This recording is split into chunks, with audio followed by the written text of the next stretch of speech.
South Dakota tribal members and lawmakers are calling it a matter of life and death, the long-standing shortcomings that continue to plague the Indian Health Service. From our Capitol Bureau, here's Samantha Jo Roth. The morale of the tribal members themselves, it's very low. There's a cruel joke often told in Indian country, don't get sick after June.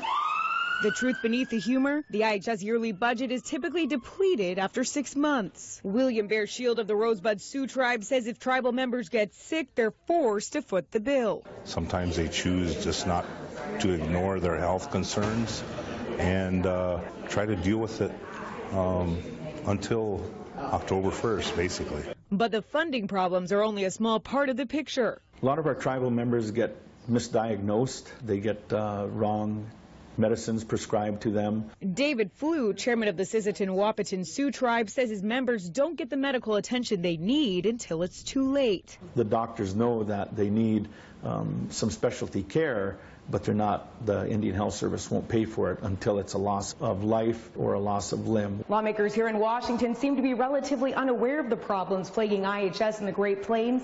That is until members of the tribes testified before Congress. They said in the last 7 months, 9 people died because the IHS emergency room was shut down. They cannot believe that we have this kind of health care being delivered in America today. It is third world quality health care, and it's shameful. Representative Kristi Noem has introduced a bill to overhaul the embattled agency. The Indian Health Service is beyond broken. It's time for them to realize that we are serious about getting this crisis fixed. Noem's bill comes after health inspectors uncovered serious quality of care deficiencies at hospitals over the past 14 months. Change can't happen when you're dealing with life and death situations. Meanwhile, IHS announced it will spend $700,000 to help its hospitals across the country meet accreditation standards. But William Bear Shield says the nightmare won't end until legislation passes. We're very hopeful that the bill will be passed and that we'll immediately be able to see